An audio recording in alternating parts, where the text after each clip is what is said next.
Now, the greatest radio shows of all time.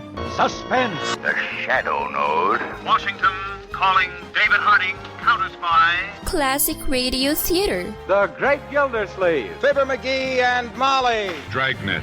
Gunsmoke. The Lone Ranger. Now, step back into our time machine with your host, Wyatt Cox. Good evening, friends of the Inner Sanctum. One would not expect a program like Dark Fantasy to come out of Oklahoma City, but it did. This program was originally broadcast out of, I believe it's WKY Radio in Oklahoma City for NBC. Dark Fantasy. This was originally broadcast April 10th, 1942, The Edge of the Shadow.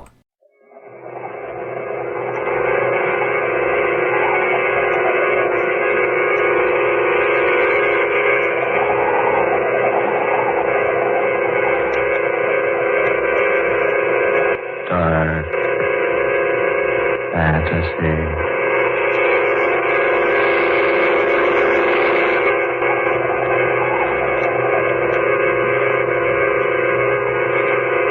Edge of the Shadow.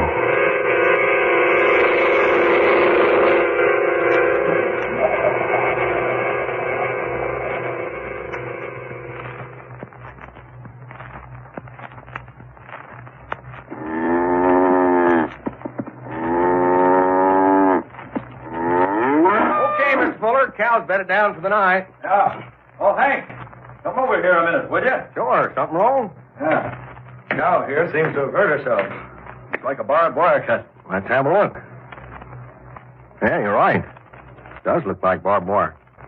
There's no barbed wire where this animal's been. Only wire like that on your property, Mr. Fuller, is over south the road.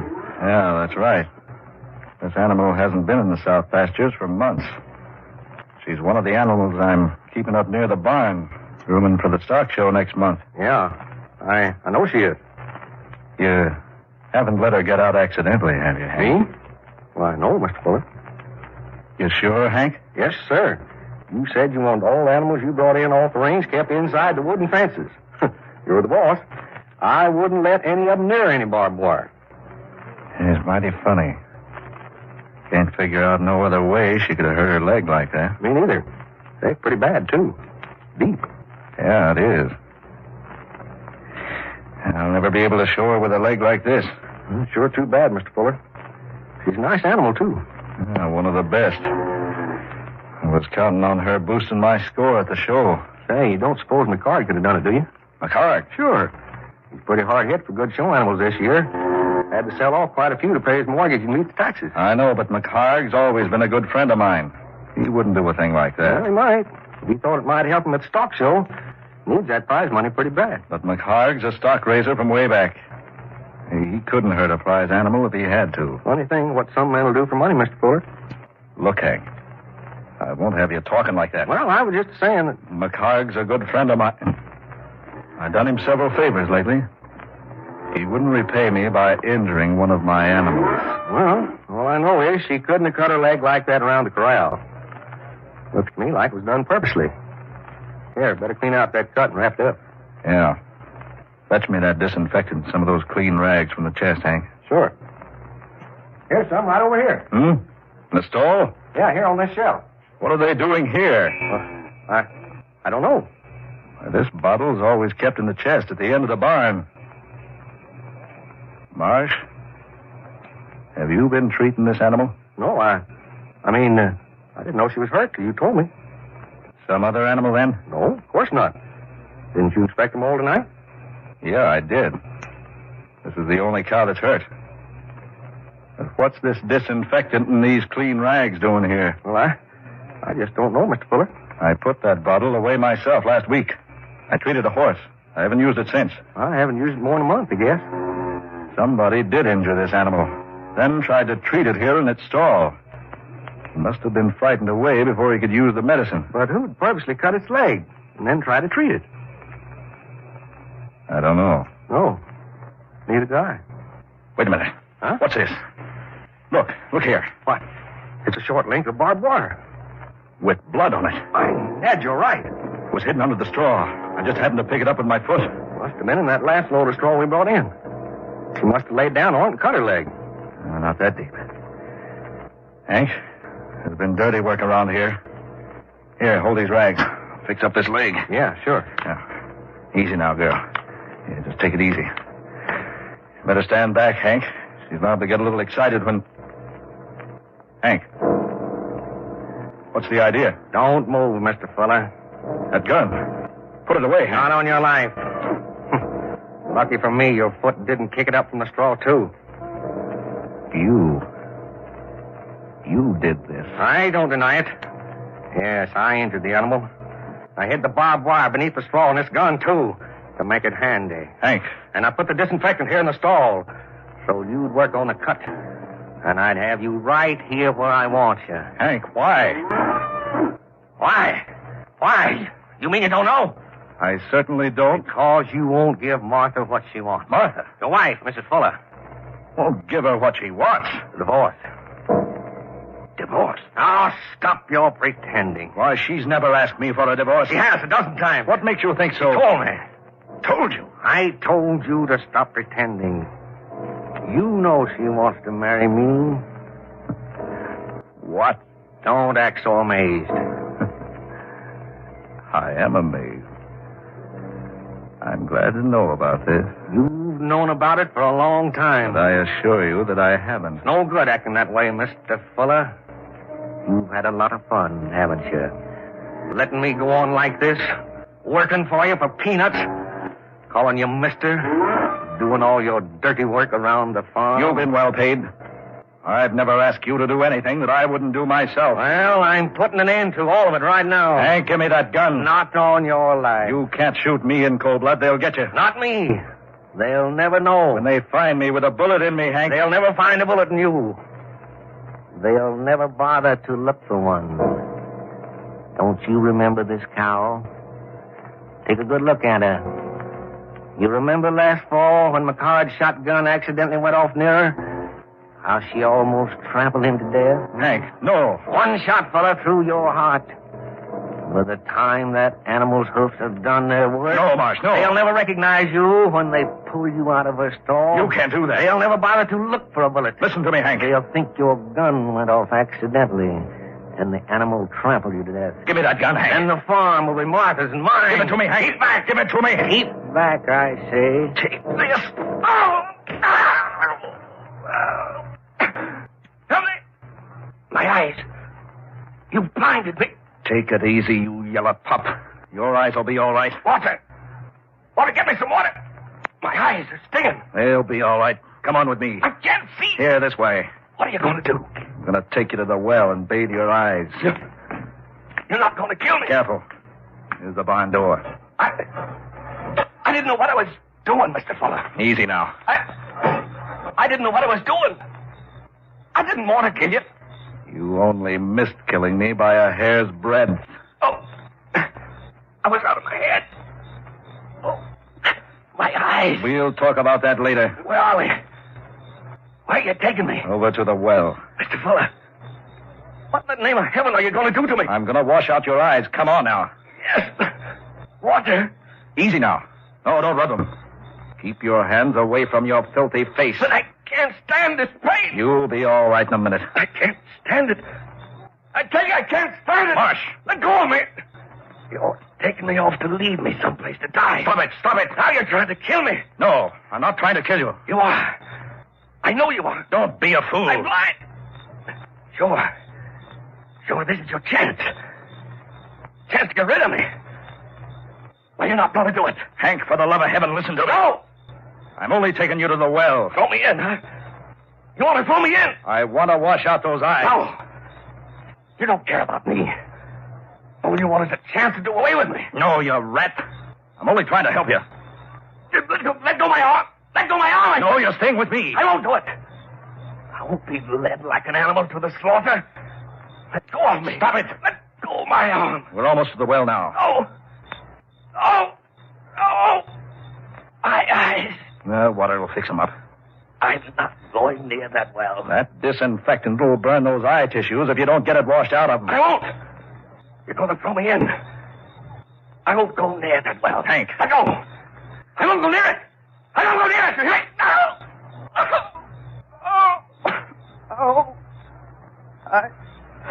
Now. Get up on your feet. Come over to the well and get your eyes washed out. Now keep your head. My eyes. Here now. You bend over this water trough. Come on, bend lower. Mr. Fuller. Come on now. Get plenty of this cold water into your eyes. That's like it. A little more. Here, use this cloth. Soak it with water. Yeah. All right. Yeah. Lucky that was just a mild disinfectant. Won't bother you any. Now put that up to your eyes. That's it. Now, you open your eyes? I don't know. Well, try. Yeah. Feel better? Uh-huh.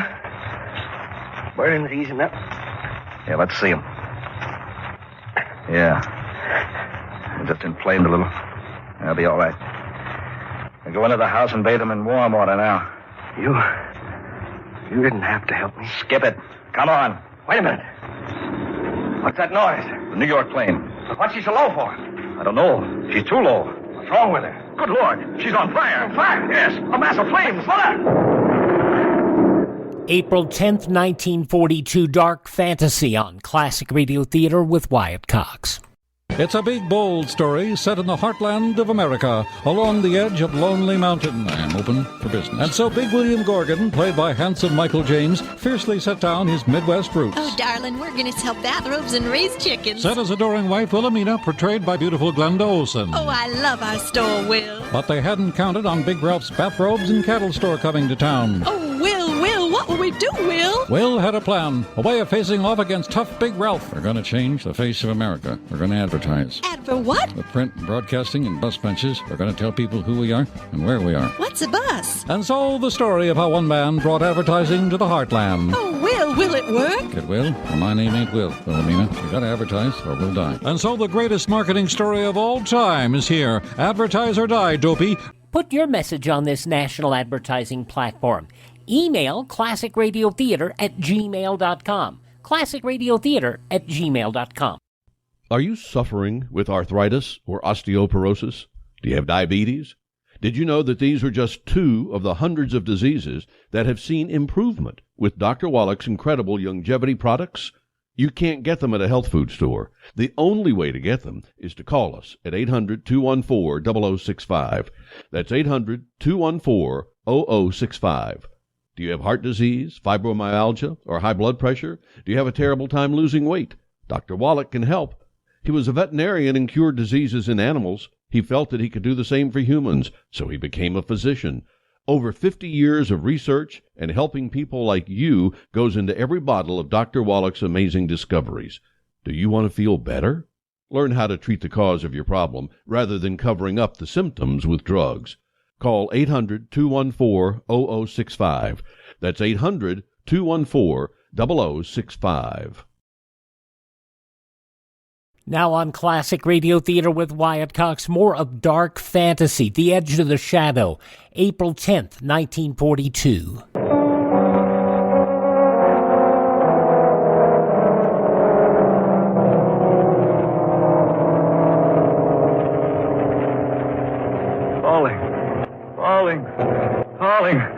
Falling. Stephen. Falling. Stephen, Falling. wake up. Falling. She exploded in midair, and now she's falling. Stephen.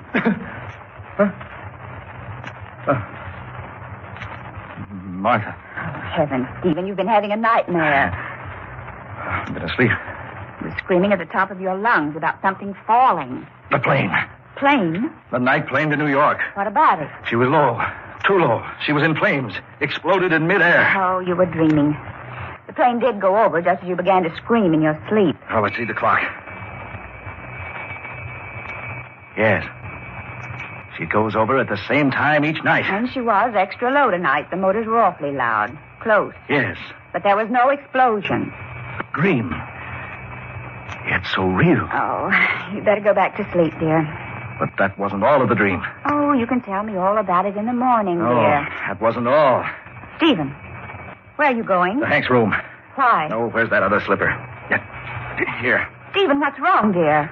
That's what I want to know. Stephen?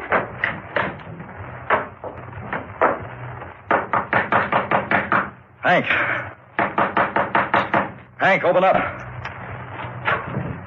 Hank. He's not in here. The bed's not slept in. Stephen, what in the world's wrong with you? Hank's gone. Gone? Why, he hasn't been in his bed. No. Did he tell you he was going anyplace? No. That dream. It couldn't be true. Was it about him? Yeah. About him. We were together in the prize stock barn, bedding down the animals. One of the prize cows had cut her leg. We couldn't understand it because she hadn't been near any of the pastures with barbed wire. I was bringing Hank up here to bathe his eyes just as the plane was flying over. She was too low, and she caught fire. There was that awful explosion. Oh, but it was all a dream. Come on, we'll see. Stephen. I'm going out to the barn. Come along if you wish. Something tells me that it was more than just a dream.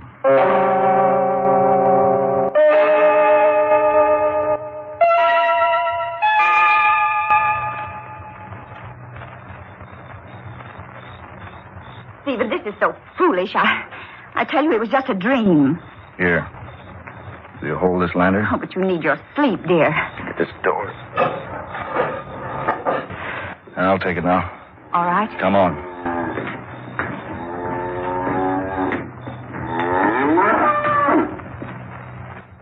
Here's the stall. You bring the flashlight? Here. Here, take the lantern. Confound it, what's wrong? The battery burned out? Oh, there. Martha, look. Stephen. There on her leg. A deep cut. Fresh cut. It needs attention. Martha, it's identical to the injury in my dream. Oh, Stephen, surely. It is, Martha. Oh, she just cut herself yesterday and you didn't know. Oh. I always examine the prize stock in their stalls every night. Martha, this animal was in perfect condition when we went to bed. Oh, but Stephen... Wait a minute. What in the world are you doing? I'm looking through this straw, but... By heavens, look! A short length of barbed wire. Bloody barbed wire. Stephen. Just like the dream. The very same. There should be something else.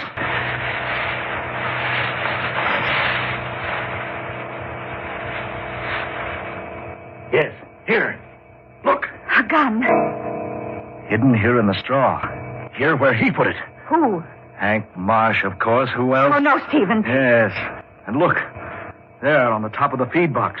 The bottle of disinfectant. Some clean rags. Oh, but Stephen, Just like the dream.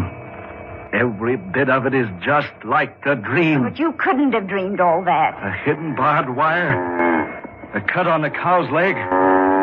The hidden gun, the medicine, all the same. Stephen. And this cow.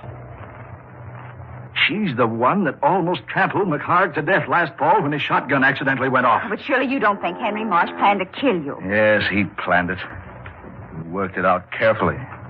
Very carefully. But now his plan's no good because of that dream. No, Stephen, he couldn't have. Yes. And in my dream, I saw how it was all going to work out. I was shown how I could save myself by throwing the disinfectant into his eyes. I tell you, there's some other explanation. Then a plane. It did fly over low tonight, you said? Yes. And it must have caught on fire. It must have exploded. But it couldn't have. I didn't hear a thing except the motors. You heard me screaming about it in my dream. Yes, but you... Well, you must have been so intent upon what I was saying that you didn't hear the noise of the explosion. Oh, no, that's impossible. It was over south of the road. Here, give me that lantern. Stephen, you... You go back to the house. I'm going to look for that wreckage.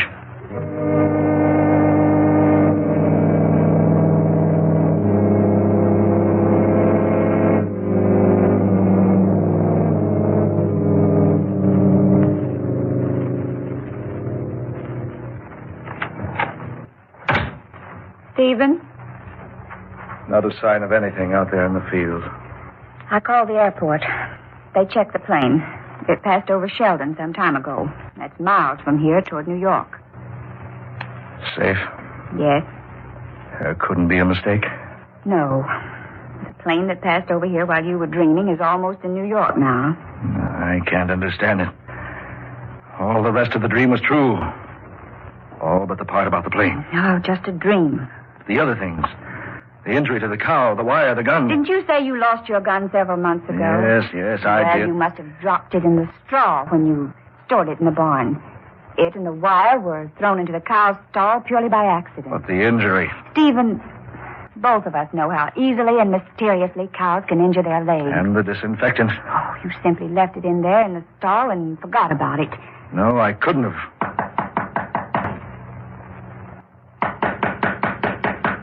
Well, are you going to open it, Stephen? It's unlocked. Come in. Hank. Golly, I'm glad you're up, Mr. Fuller. Henry, it's late. You haven't been in your bed tonight. I forgot to tell you I was going to town. Mr. Fuller, that cow in stall 13, she's cut her leg. Have you... Well, I just happened to look at it.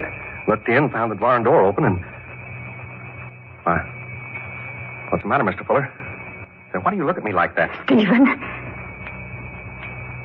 You want me to come out to the barn, Hank? Why, yes. That cow's leg's pretty bad. A barbed wire cut? You know about it? And isn't the wire lying beneath the straw of the stall right now? Mr. Fuller, And isn't this the gun you hid under the straw? How'd you find that? Oh, Stephen. So it is true. You plan to kill me. No. Plan for the animal to trample me and mutilate me. No! Plan to marry Martha and get my farm. Oh, no, Stephen, no, you're wrong. No, I'm not wrong. You planned it together. Only my dreams spoiled your plans. The conclusion of Dark Fantasy, April 10th, 1942, when Classic Radio Theater with Wyatt Cox continues following these important messages. Are you in bad pain? You know what I mean. Your knees hurt. Your shoulder hurts. Your elbow and back are constantly killing you. And I'm sure you've tried every pain pill or cream available at the drugstore. Am I right? Well, here's something you haven't tried. Pain Magic. Pain Magic is not available at any drugstore. The only place you can get it is by calling the special toll-free number I'm about to give you. And to make things even better, call right now and find out about our buy one, get one free offer. We're so confident it'll work for you that we offer a free bottle with your purchase. No prescription required. Call now to learn how you can get Pain Magic and get rid of your pain. Remember, your results may vary. 800-492-8164. 800-492-8164. 800-492-8164. That's 800-492-8164. No offense, but are you a little fat when you look in the mirror? How would you like to learn the secrets to lose 3 to 5 pounds a week easily without joining the gym or going through any crazy diets? It's called Body Sculpt by Med Diet. For the last 2 decades, we've been helping people just like you that have pounds they want to shed. We've helped millions of people lose thousands and thousands of pounds over the years. And now it's your turn. Learn the secrets of how to lose weight with one simple phone call. You'll see an amazing difference in a matter of days. Don't believe us? We'll offer you a money-back guarantee. If you're ready to start losing weight right now, call right now to learn more about your risk-free order to Body Sculpt. Call for your risk-free offer. 800-738-5332. 800-738-5332. 800-738-5332. That's 800-738-5332.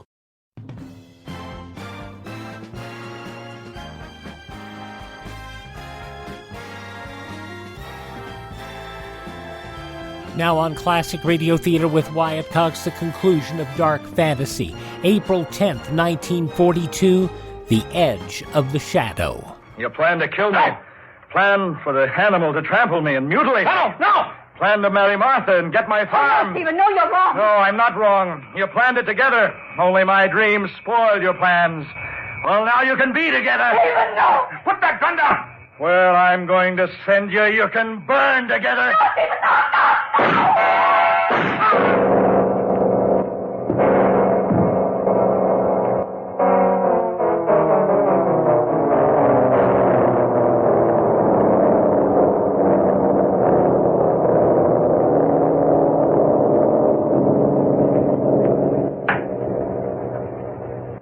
For New York, now leaving at gate 2. All passengers for New York, flight 7, all aboard at gate 2. All aboard at gate 2. Flight 7, now leaving for New York, all aboard at gate 2. All clear. All right, shut the door.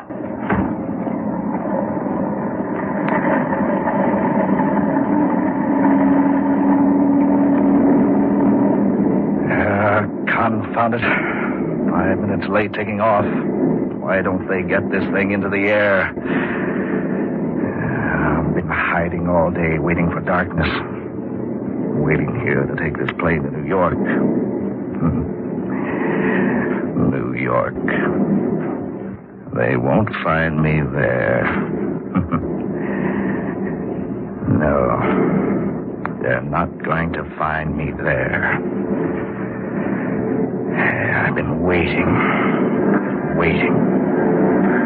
Taking off.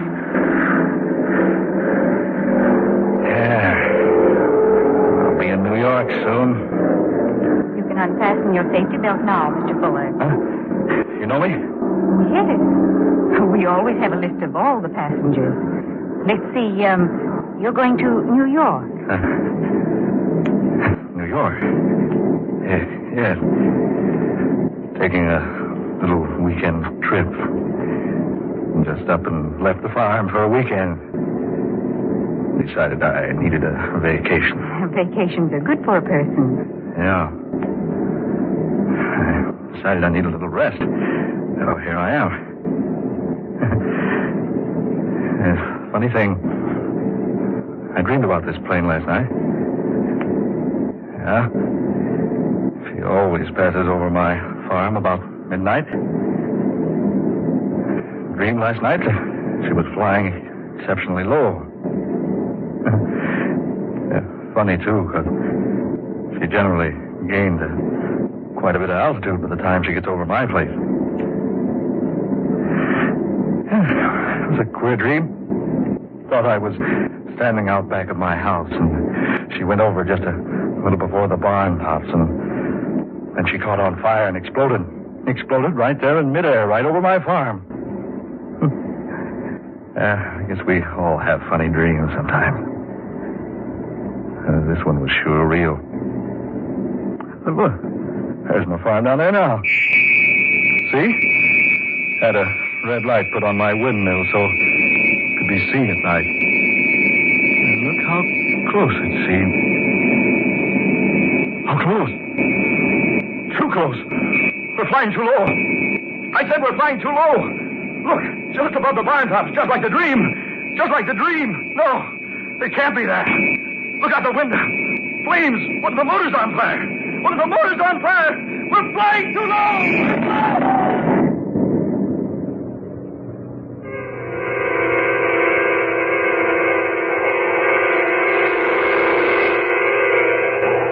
Dark fantasy.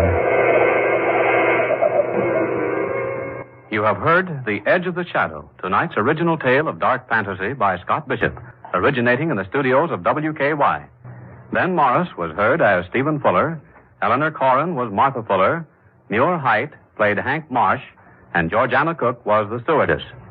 Next Friday at this time, listen to the 22nd in this series of dark fantasy adventures created for you by Scott Bishop, a weird and pulse-pounding tale of terror.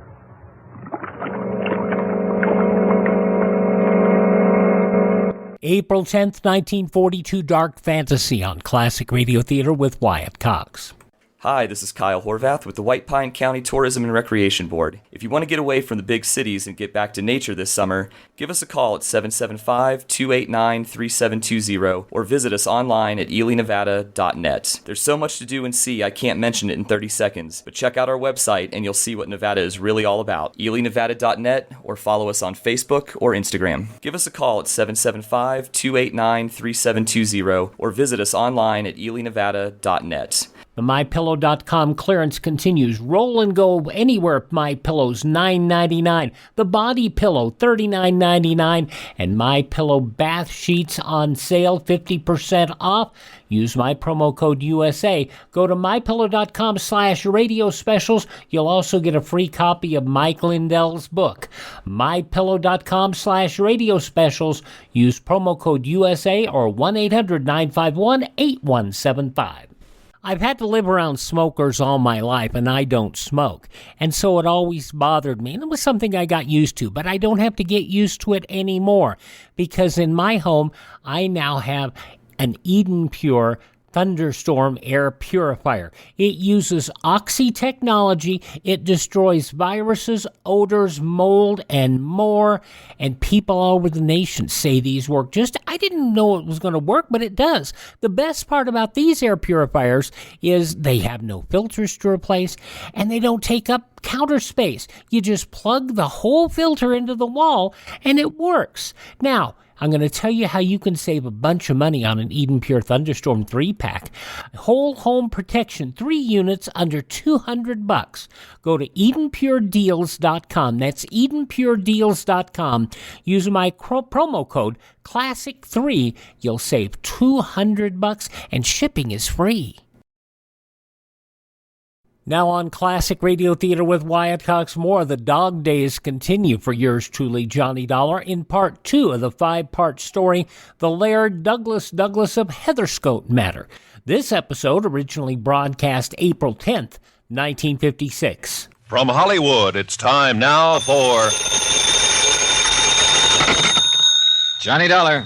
Ray Rowland, Johnny. Oh, hi, Ray. Just got your message. What are you doing in Philadelphia? Oh, a case for Philly Mutual Liability and Casualty, and I may need your help. What do you know about Laird Douglas of Heatherscote? Why, he's one of Scotland's finest. Wait a minute. That's your case? Yep. Insurance? And bodyguard. How's about lunch? Johnny, have you met his lairdship? Yeah, and I nearly lost a leg doing it. Oh, then you know. Yeah, I know. Oh, shut up.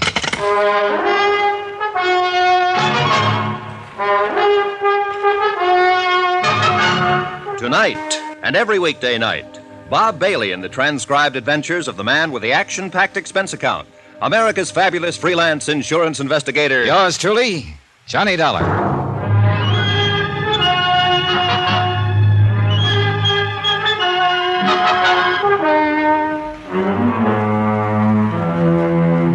Expense account submitted by Special Investigator Johnny Dollar to the Philadelphia Mutual Liability and Casualty Company in connection with my investigation, or rather my involvement in the Laird Douglas of Heatherscote matter. And I wish I'd had some idea of what I was getting into before I ever left Hartford. But it's too late now. Expense account item 3, $39.50. 1 pair of slacks. For within a few minutes of my arrival in Philadelphia, Harry Branson of Philly Mutual buttonholed me and dragged me up to his office to meet 2 important clients he had. First was Mrs. Peter Malcolm Kelly Van Pyton. Oh, you wonderful, wonderful man. I am so glad that you've agreed to take on this assignment. Laird Douglas means everything to me, and I have the utmost confidence in you. I'm sure Laird Douglas will, too. And then came, well, Mrs. Van Pyton made the introduction.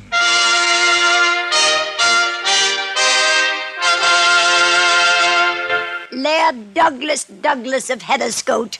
This is Mr. Johnny Dollar. Huh? Oh, no. Holy jumping... Douglas! Oh, no, you mustn't do that. Oh, my. Douglas, Oh, dear. Good heavens.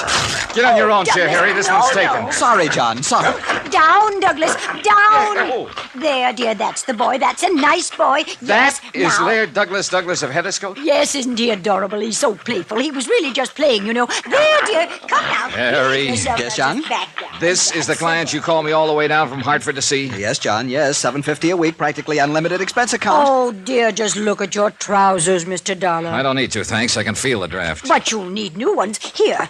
And I insist you let me pay for them. Down, Douglas, down. Here, Mr. Dollar. Will $100 be enough? Gee. No, here, 150. I can see those were very, very nice. Well, you see what I mean, John? Here, please, now I insist you take it. And if it isn't No, enough... no, thanks. That's plenty. But now, Harry, you listen to me. John, I know what you're going to say, but as I explained to you on the way up You here to my explained office... plenty, but not nearly enough. But I tried. I really tried. I think you Boys. and I had better have a quiet little talk, Harry, and the sooner the better. Oh, boys, please, can't you do that another time? Please come down from those chairs so Mr. Dollar can meet Douglas and we can make all the arrangements. Please? Mrs. Van Pyten, that's precisely what I want to talk about. You really look very funny up there. And see, Douglas does want so much to be friends with you. Yeah, you sure it isn't a piece of my leg he wants? Oh, no, of course not. Here, Mr. Dollar, just give him one of these biscuits. I have them specially baked for him, and he'll be your friend for life. Really? Huh? Here, now just come down and hand it to him. Well- He'll love you. It's true, John, I know. Yeah? Then what are you doing up on that chair? I forgot, that's all. Nice, Douglas. Huh? Please, Mr. Dollar. Well, all I hope is he doesn't forget. That's right. Just hand it to And that him. he knows which is biscuit and which is my hand. Here, boy. Here, boy. Now, take it easy, take it easy. There, you see. Now he's your friend. Well. Isn't that sweet? Yeah, sure is.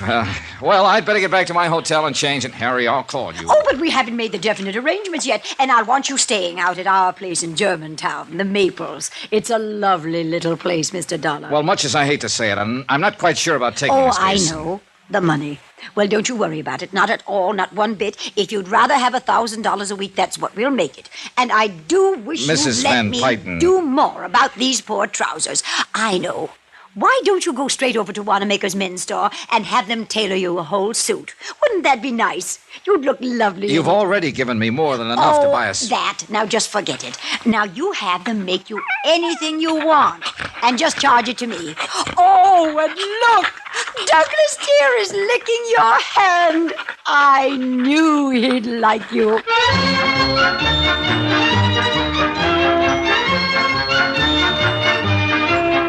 Never underestimate the power of a woman, somebody once said. Or maybe they should have said never underestimate the power of a fast buck or $1,000. Anyhow, Mrs. Peter Malcolm Kelly Van Pyten had set her heart on my handling this whole affair, and she simply wasn't to be denied. Couple that with a chance to pick up enough loot in a few days to, well, what would you do?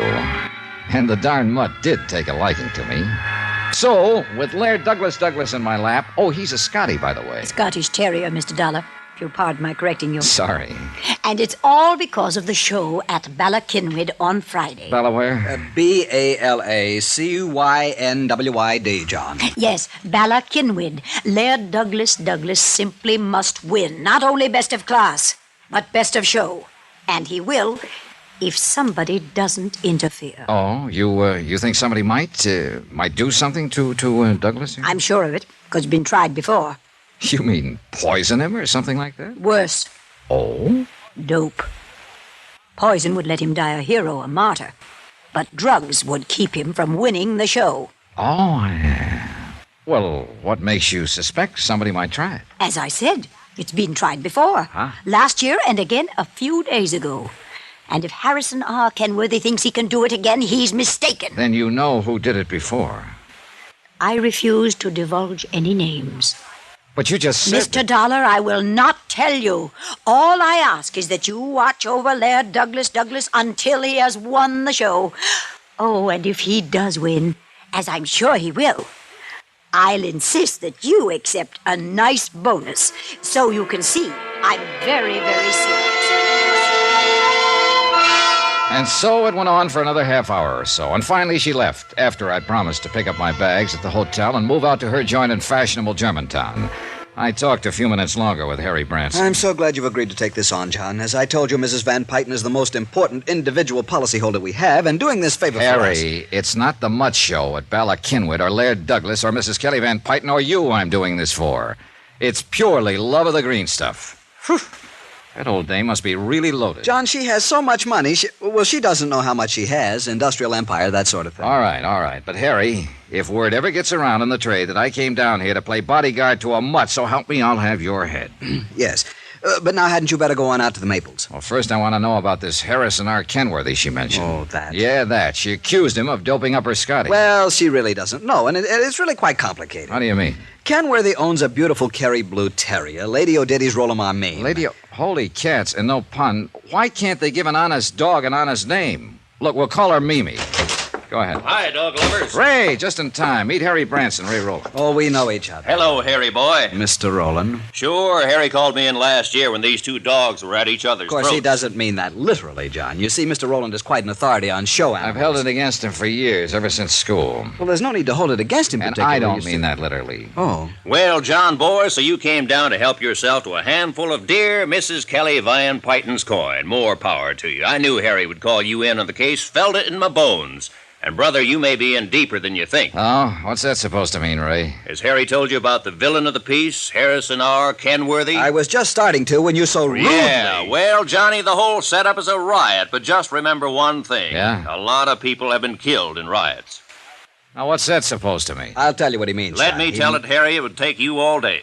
Sorry, no offense. All right. Go ahead, Ray. Go ahead. Okay, Bala-Kinwood is the biggest event of the year in the doggy set, okay? Okay. All right. Mrs. Kelly Van Pyton owns Laird Douglas of Heatherscote. Real fine Scotty. Yeah, good teeth, see? Hey, those pants are really gone. Anyhow, Harrison Kenworthy owns Lady O'Diddy's Rolamar Meme. Kerry Blue. Mimi. Huh? I'd get indigestion trying to say that other name. Okay, Mimi. They're two pretty good dogs, especially Mimi. International championship blood and all that. But Mimi's the better dog. Douglas won't stand a chance. I've tried to tell her this, but... Well, go on. Okay. Harrison Kenworthy loves Kelly Van Pyton, see? Oh, loves her money. Him? He's loaded, too. No, I think the old coot really loves her, and I think she loves him. Right, Harry? Yes, I think I'm inclined Right, to... but now get this. Yeah? She won't marry him until her Laird Douglas beats his Lady O'Diddy, Mimi, far and square at the Bala-Kinwood show. How do you like that? Are you kidding? Oh, no, John, it's an accepted fact. Right. So what happens? For over a year Wait a minute, now... Ray, wait a minute. If he really wants to marry her, why doesn't he just let her dog beat his? And let her be one up on him right from the start? Never. No, boy, he'd never live it down. You don't know these people. Well, this is about the craziest thing I ever heard of. To you and me, sure, but to them it's deadly serious. Are they in love with each other or with their dogs? Well, it's not just love where the dogs are concerned, but pride, which is just about all a lot of these old lonely millionaires have to think about, to live for. Yea, sometimes even unto the 5th and 6th generations. Yeah, okay, I'll take your word for it. But now she said something about her dog being doped at the show last year. Oh, yes, John. You see, it was just a couple of days... Right, just before the finals. It was an attempt to murder the dog with poison, but emergency care both times pulled Laird Douglas through. She told me it was only some kind of a dope that was used. Sure. We kept the truth from her. You don't realize it, boy, but if that dog were to die, she would. Fact. Oh, now, Ray. Oh, yes, John, and the insurance company must keep that dog alive in order to obviate having to pay off... Right. After all, her policies amount to over half... It may sound absurd to you, Johnny, but it's no joke. As I said, you don't know these people. But look, it still doesn't make any sense. You just have to take my word for it, and it's happened right here in Philadelphia. Yes, John, and we held the policy. It was an old lady... Right, so there you have it. Okay, I'll believe you. And so the finger points at Harrison R. Kenworthy. Well, she might like to think that, especially since she doesn't know that poison was used both times, but I don't. What's more, the police feel the same. Oh, now, if you say police dogs, I'll slug you. John, there are times when the sense of humor of Harry, yours... dead right, and I do mean dead. No, in all seriousness, Johnny, if I were you, I'd duck out of this assignment. Now, don't say that, Ray, unless John is... No, go ahead and say it.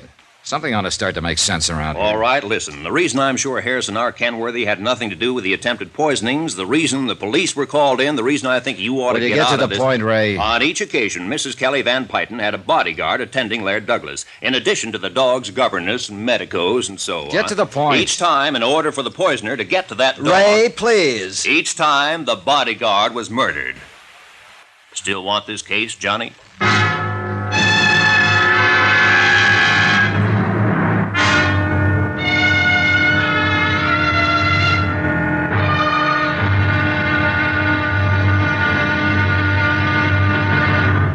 Now, here's our star to tell you about tomorrow's intriguing episode of this week's story. Tomorrow, well, the joke's no longer a joke, especially when a killer trains his sights on me. Join us, won't you? Yours truly, Johnny Dollar.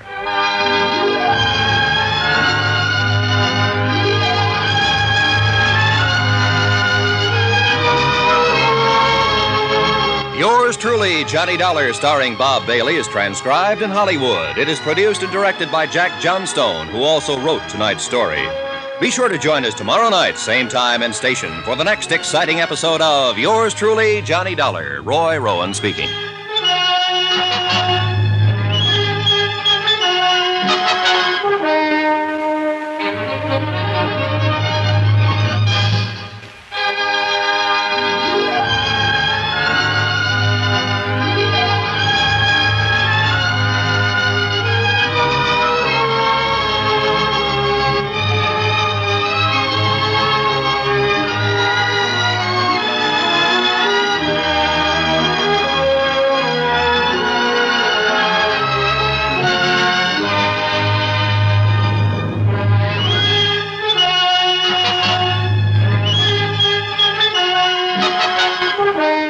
Well, this story changed from being another shaggy dog story, didn't it?